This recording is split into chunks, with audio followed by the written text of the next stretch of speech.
En revisitant toutes mes vidéos, je me suis aperçue que je n'ai pas fait la vidéo sur mon sauvetage comme je l'avais annoncé.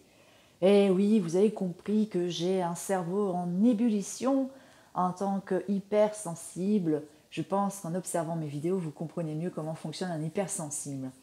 J'ai tellement d'idées que quand je parle de quelque chose d'autre vient se greffer, et ainsi de suite, et ainsi de suite. Et c'est comme ça que parfois je finis par me perdre moi-même parmi tout ce bruit parfois qu'il y a à l'intérieur de mon cerveau. C'est parce que j'ai besoin de stimulation quotidienne et d'une grande nourriture spirituelle. Alors, effectivement, je n'ai pas parlé de mon sauvetage, où j'en ai un peu parlé dans certaines vidéos, mais pas autant que je le souhaiterais. Comment je me suis sortie de toutes ces années dans l'ésotérisme et le New Age. Avant de commencer, je vais parler de pratiques issues du développement personnel telles que la kinésiologie ou la CNV. Ici, je raconte juste comment j'ai vécu les choses et comment elles sont venues à moi. Je parle de faits, sans en faire une apologie. Pourquoi ? Parce que tout simplement j'ai cette conscience, parce que je l'observe quotidiennement, que chez moi la kinésiologie a été salvatrice, mais je vois que sur d'autres personnes, c'est plutôt l'inverse. Ça les envoie parfois vers l'ésotérisme et le New Age. Je n'ai pas encore assez de recul sur le pourquoi du comment. C'est pourquoi je ne ferai pas d'analyse là-dessus. Je ne parlerai que de moi, non pas par égocentrisme, mais c'est ce qu'on appelle l'assertivité. Parler de soi pour ne pas juger les autres et pour ne pas montrer du doigt les autres. Juste parler de son propre témoignage pour soit inspirer ou attirer une certaine vigilance sur le monde qui nous entoure. Mais je serai jamais, une influenceuse, ça ne m'intéresse pas, puisque pour moi l'influence c'est de la manipulation. Et je n'ai pas pour vocation de continuer éternellement à faire des vidéos. Je partage tout simplement ce que j'ai pour volonté de partager dans le but de dire attention. Attention, voilà ce qui se passe quand on va dans ce chemin, sans pour autant vous empêcher de vivre ce chemin, parce que de toute façon, je suis dans cette conscience que on aura beau sensibiliser et alerter autant qu'on le voudra, si la personne doit vivre ce qu'elle doit vivre, si elle a fait ce choix d'emprunter ce chemin de l'ésotérisme, du New Age, de l'occultisme ou que sais-je encore, c'est parce que derrière elle a besoin de recevoir des enseignements qui lui seront propres.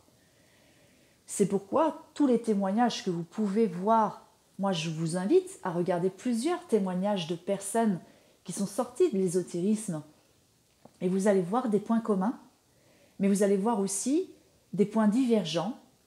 Alors ces points divergents, soit vous allez les voir comme une complémentarité, ou soit vous allez les voir comme quelque chose qui s'additionne, ou soit vous allez les voir comme une dualité, peut-être, je ne sais pas. Mais bon, passons. Comment j'ai été sauvée ? J'ai été sauvée par volonté. Il a fallu d'abord que je me prenne en main, que je choisisse en âme et conscience de dire stop à toute cette merde qui m'environnait, de par ces années d'expérience dans l'ésotérisme.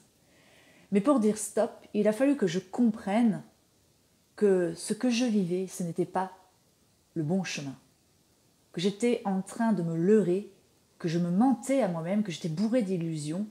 Donc il a fallu que je me confronte à cette vérité et que je l'accueille aussi, cette vérité, pour derrière commençais à entrevoir d'autres chemins que je ne voyais pas lorsque j'étais sous endoctrinement.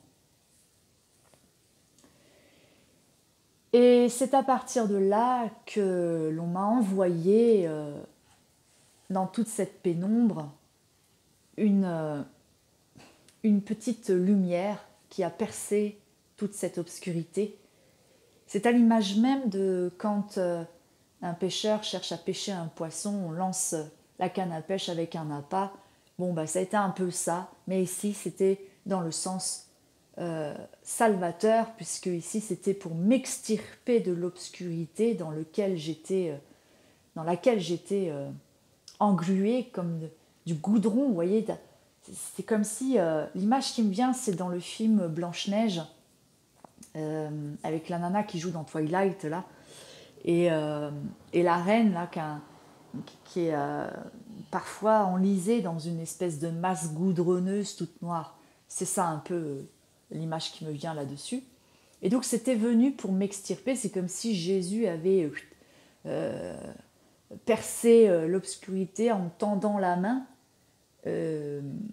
pour me sortir de ce truc-là. Et là, l'image qui me vient, c'est quand Jésus marche sur l'eau et que Pierre s'enfonce dans l'eau par manque de foi et peut-être de confiance même.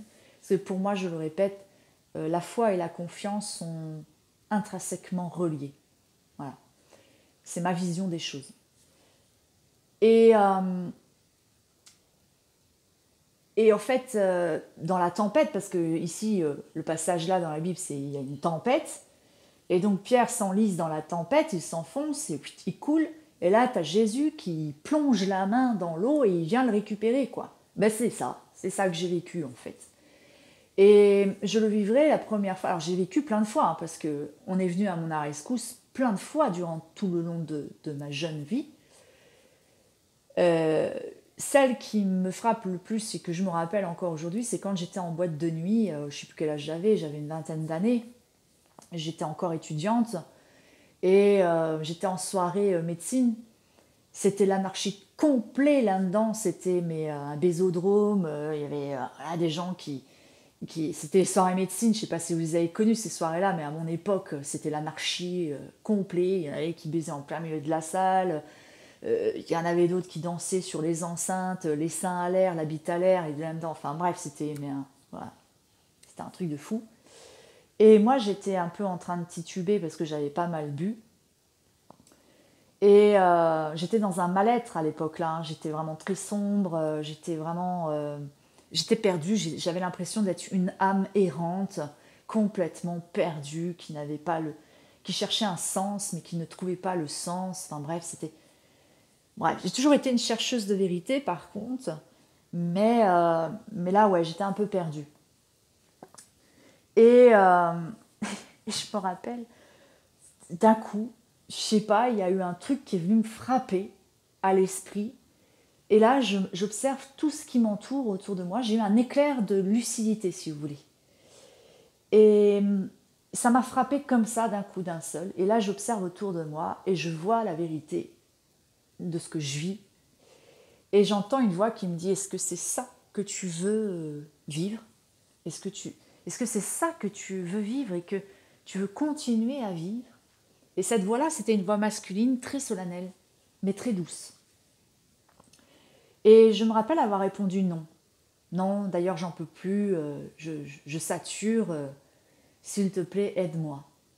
C'est comme si, intérieurement, une part en moi savait que c'était Jésus qui venait me parler. Alors que c'était peut-être juste l'archange Michael, ou que sais-je encore, je ne sais pas, ou c'était peut-être juste mon ange gardien, je ne sais pas, mais pour moi, tout ça, c'est la même chose, c'est le patron, c'est Jésus et c'est Dieu. Bon, voilà. Et à partir de là, je vais commencer à m'extirper petit à petit de ce monde de la nuit. Ah, ça ne va pas se faire en un claquement de doigts, ça va se faire sur des années, petit pas par petit pas. Parfois, je retomberai dans certains pièges, je retomberai de nouveau dans le monde de la nuit, mais voilà, pour recevoir ce que j'avais encore à recevoir, que je n'avais pas très bien compris. Donc voilà, si vous voulez, la vision que j'ai, moi, de mon parcours, c'est comme si Dieu m'avait protégée à hauteur de ce que j'avais à apprendre, à recevoir comme enseignement. Et c'est pour ça que à chaque fois je suis émerveillée de le voir agir dans ma vie parce que c'est d'une justesse. Et quand on arrive à voir cette justesse, c'est juste un émerveillement, quoi. Alors ça, moi, le mot adoration, je ne le comprends pas parce que pour moi, c'est une idolâtrie.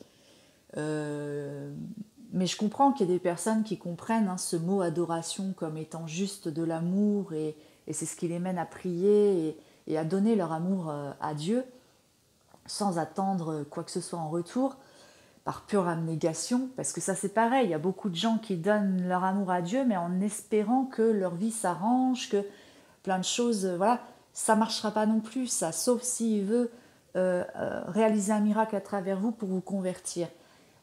Mais ça marche pas tout le temps en fait. Et voilà, ça dépend de sa volonté, ça dépend de ce qu'il y a derrière. Mais voilà, c'est un truc à nuancer. Donc si vous voulez, moi je suis plus dans l'émerveillement et la gratitude. Voilà. Et je ne prie pas quand je ne suis pas dans l'abnégation.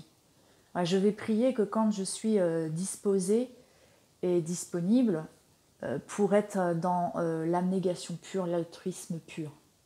Voilà. Qu'est-ce que je voulais dire d'autre? Donc oui, mon sauvetage, donc ça fait partie d'une période, mais après oui, je me suis renfoncée, voilà. Si vous voulez, par rapport à l'ésotérisme, pendant une dizaine d'années, voire une quinzaine d'années, j'avais un pied dedans et un pied en dehors. Je développais un truc qui me venait d'un coup d'un seul, comme l'écriture automatique. Dès l'instant que je commençais à me faire peur, paf, je fermais la porte, je bouclais tout et je repartais dans mon quotidien. Jusqu'à ce qu'arrive un moment complètement barge, sorti de nulle part, que j'appelle des moments mystiques, où une nouvelle capacité venait à moi, sortant de nulle part, et que je voyais comme une chose très curieuse, et du coup, par curiosité comment dire, c'est comme si j'étais dopée à de la dopamine, quoi. Enfin, sous l'excitation, voilà, je le prenais un peu comme un jeu, mais aussi comme une espèce de fascination et de curiosité, voilà. Et donc j'explorais ce truc-là jusqu'à encore une fois me faire peur et tout arrêter à chaque fois que je me faisais peur. Donc voilà, là où j'ai carrément tombé, mais alors de tout mon être là-dedans, c'est par ma plus grande faille de l'époque qui était le sentimental. Donc c'est par le biais d'une relation amoureuse que je vais complètement tomber, mais alors de tout mon être dans ce truc-là, par le biais de la croyance des flammes jumelles. C'est cette croyance qui va me rattraper et qui va m'amener complètement dans l'ésotérisme et le New Age, mais alors comme jamais j'ai été avant, quoi. Et puis voilà, je vais explorer ce truc-là jusqu'à prendre conscience des incohérences des personnes auxquelles je faisais face. Donc j'ai fait des stages auprès d'un grand médium qui est très connu, qui a créé depuis des oracles, qui a même écrit un bouquin. Voilà, je ne citerai pas son nom, mais parce que voilà, c'est tout à chacun. Je ne suis pas en guerre contre ces personnes-là, parce que j'ai conscience que seul Dieu arrêtera ces personnes-là. Moi, qui suis-je pour entrer en combat contre ce truc-là? Ce n'est pas de ma responsabilité, ce n'est pas j'ai envie de dire de ma juridiction, on va dire ça comme ça, mais comprenez voilà, que c'est pas à moi de faire ça. Ça ne serait que de l'ego. Voilà, si c'est là, si Dieu le tolère, c'est qu'il a ses raisons. Voilà. Et moi, je vois par rapport à ma propre expérience, ça fait partie de l'apprentissage, ce truc-là. J'ai eu besoin de partir dans ce truc-là pour m'enseigner certaines choses. Voilà. Et toutes ces choses qui m'ont été enseignées m'ont ramené à quoi? M'ont ramené davantage à Dieu, mais surtout m'ont ramené à l'Église, en fait. Donc ça pose réflexion quand même. Voilà, et c'est comme ça que, attention, il y a des personnes qui commencent du coup à à voir le mal comme quelque chose de bien. Et ça part dans des dérives New Age, parce qu'ils voient le mal comme la lumière de Dieu. Lucifer, effectivement, avait cette première vocation. Dans le New Age, on nous parle aussi de Lilith comme une déesse qui, en fait, s'est rebellée contre le patriarcat de l'époque, où elle était maltraitée et complètement ignorée par Adam, et que c'est Satan qui est venu la libérer, quoi, hein, parce qu'il l'aimait vraiment, quoi. Enfin, à un moment donné, waouh, enfin, où c'est qu'on va. Donc, ça fait partie d'une stratégie que j'ai déjà beaucoup développée dans beaucoup de vidéos, donc je ne vais pas redévelopper là, mais voilà, bref. Donc, c'est pas à moi de couper court à ce personnage, parce que ça contribue quelque part quand même. Voilà, moi, c'est à travers les expériences les plus toxiques que j'ai le plus grandi, en fait. Hein, parce que cette relation qui m'a complètement fait plonger dans le truc des flammes jumelles, il s'est avéré que c'était une relation avec un sociopathe, quand même. Euh, donc là, on était quand même dans le must du must. Bon, derrière cette relation, où j'ai terminé très rapidement au bout d'un an et demi, une autre relation se cachait, et cette personne-là est venue m'extirper, m'a aidé à m'extirper de ce truc-là. Cette personne-là vivait à peu de choses près la même chose que moi, et on s'est entraidé pendant une grande période, mais après c'est parti en vrille. Cette relation deviendra très toxique, mais c'est la relation qui m'a complètement transformée. Je n'ai pas d'autre mot. C'est la relation qui m'a complètement transformée, parce que j'ai déjà fait face à des personnes qui étaient miroirs à ce que je suis, mais là, le miroir auquel je faisais face était 100% ce que j'étais, quoi. C'était mon reflet à 100%. Et c'est pourquoi ça a été très confrontant. Et c'est pourquoi il y a eu les égos qui se sont déchirés, et au point de créer une bombe. Hein. Ça a été Hiroshima qui a complètement détruit la relation. Voilà. Mais nous avons été les deux partisans de, de, de, de ce saccage, hein, et des conséquences qu'il en résulte. Bon, derrière, c'est d'accueillir tout ceci et de travailler là-dessus dans une introspection pour pouvoir justement comprendre ce qui s'est passé, pour réaliser des réajustements là où il y a besoin de réaliser des réajustements. Comportementaux, je parle. Comprenez que tout ce que je dis sur toutes ces personnes qui ont non seulement contribué à ce que je suis aujourd'hui, mais qui m'ont beaucoup apporté, malgré le fait qu'elles soient pilotées parfois par le mal qui sévit à l'extérieur, mais aussi le mal qui sévit à l'intérieur. Je n'ai pas de problème avec les personnes. Ce dont avec lequel j'ai des problèmes, c'est les comportements. Je nuance le comportement toxique de la personnalité toxique. Ce n'est pas la même chose. Voilà. Donc, pour me sortir de tout ceci, le premier qui est venu à moi, c'est l'archange Michael. Peut-être parce que dans l'ésotérisme, il y a beaucoup l'archange Michael. Ça a peut-être ouvert une porte là-dessus. Mais du coup, oui, c'est l'archange Michael qui est venu en premier lieu me sauver. Ensuite, très rapidement, il y a eu l'archange Raphaël et l'archange Gabriel, et s'est créé une espèce d'équipe avec moi. Et du coup, très rapidement, est arrivé lors d'une méditation, et c'est ça qui est paradoxal, une méditation. Alors j'étais en stage de médiumnité auprès de ce médium dont je parlais tout à l'heure, et on devait faire une méditation pour nous emmener à Chala, je sais pas quoi là, un royaume qui est au-dessus du Tibet, dans les nuages, enfin bref. Et moi en fait, je ferai face à Marie, et qui m'amènera à son fils Jésus, qui m'attendait devant une église. Et ce qui était dingue, c'est que moi j'affectionne tout particulièrement les cathédrales, Et surtout quand il y a des escaliers, quand elles sont quand elles sont surélevées d'un escalier, enfin je sais pas comment l'expliquer, mais bon bref. Et donc c'était exactement cette image-là, comme pour me réconforter, pour que je sois dans un environnement qui ne me fasse pas peur,